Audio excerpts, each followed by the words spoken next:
Looking for some really nice diversification in your portfolio, but still some great income? Look, this is the BlackRock Utilities Infrastructure and Power. Is a 5-star rated by Morningstar. I think it's got a lot of really positive attributes here, and I'm going to let you know what I think about this and how it stacks up against some of the other options in the utility space. Now, first of all, what I want to do is just flick through and have a quick look at the overall portfolio.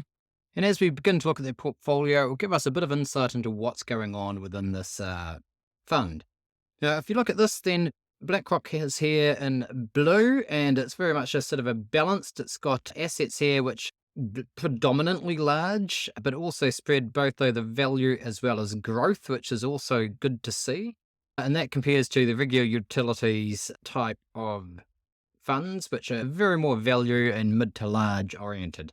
So some quite distinct differences there, and it's often the differences that I really like to see because they can give us some real big advantages here. Now, in terms of the price to earnings, it's comparable, I think, to the category average. So it's not far off at all. Price to book is higher than the averages for the category, but price to sales is a little bit lower. Dividend yield is a little bit lower as well, and we'll come back to this because the income that the fund pays you is not the same as the income that they receive from dividends. And that's really important to understand as well. Now, this is also really important here, the historical earnings percentage growth. So the investments that they hold are actually growing their earnings faster and stronger than the category average. Now, for me as a long-term investor, that's really important as well. Cash flow growth, again, nice and positive, while the category average is actually negative. And the book value growth of 4% is, again, completely outstrips the category average there. Now, as we scroll down as well, I like to see here, using Morningstar's proprietary measures as well, the financial metrics. Look, this has a much stronger wide moat coverage in the portfolio of 14%. It's 1 in 7 of the 1/7 of the portfolio has wide moats, and that compares to the category which has a negligible wide moat. Now, yes, there are some narrow moats companies and holdings within the portfolio, and that's half of the portfolio, but that still is much better than the 70% in the wider category. And so I think fundamentally we've got some really good opportunities here.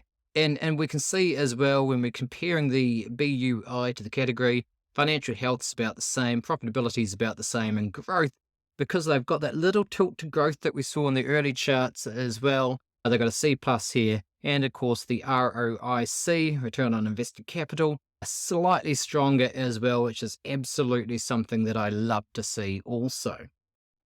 Now, I also want to have a really good look at the long-term performance here. So what I've done is I've taken the Spider S&P 500.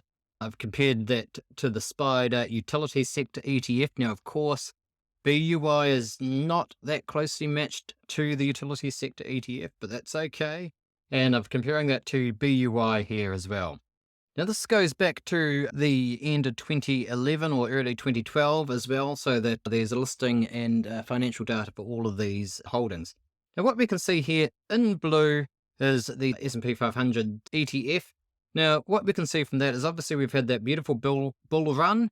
We've had the post-pandemic recovery, which absolutely, made the S&P 500 shoot up as well. And so it's quite incomparable, really, to the slightly more defensively positioned ETFs and funds that hold utilities.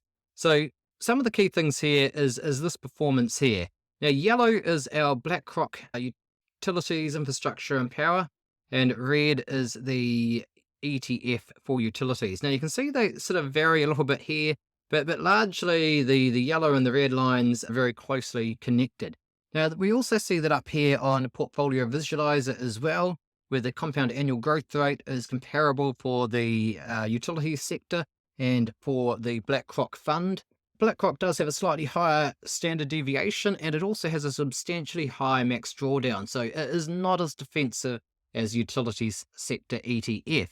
Also, the Sortino ratio is lower, indicating an overall sort of not as good risk-adjusted returns here.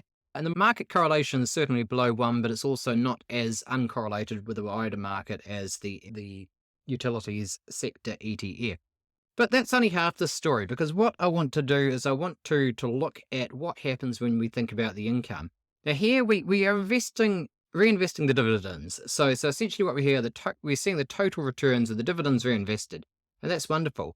And we can see the annual returns here. A lot of the times they're quite similar, but often we see this blue, the S&P 500 is shooting up in a way that the utilities stocks are just not going to be able to catch up.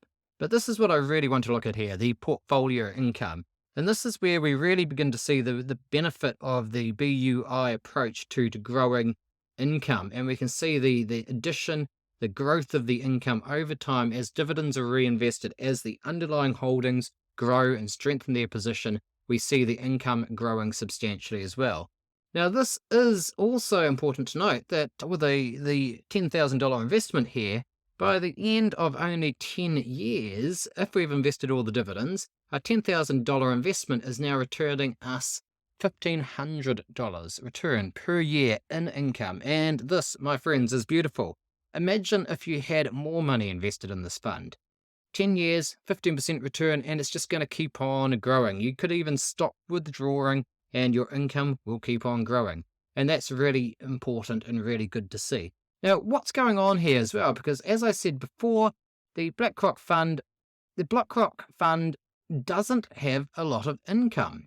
And it's also important to note they don't use a lot of leverage. So they don't juice up the leverage. They don't do a lot of buying like some of the other opportunities here in the utility space.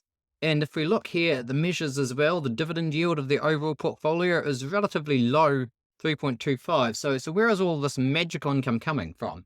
And the answer is simple. They're using a covered call strategy. So they're actually writing covered calls on their stock holdings, and they're using this to juice up and boost the ability to distribute income. Now, what that means as well is when we begin to look at these opportunities here in yellow, it should reduce the overall downwards slide. Less so, the downward slide should be lower than it would be otherwise. So it should sort of stabilize this and provide it with a more balanced and more stable portfolio overall during market downturns than we might see otherwise. And pretty much as we can see here with the S&P 500, quite a big decrease here. But the BUI fund, yes, it does decrease. In fact, it decreases substantially more than the utilities ETF, but the decrease is substantially less than the wider market. So the covered calls and the defensive posturing of the utilities and infrastructure investments, it is doing its job. So what do you think? It might not be the best investment out there, but if you're looking for a little bit more in terms of diversification and you're definitely looking for some nice income opportunities, what do you think of BUI, the BlackRock Utilities Infrastructure and Power Opportunities Fund? Let me know in the comments down below if this is on your radar, and if it's not on your radar, what would it take for this to be interesting to you?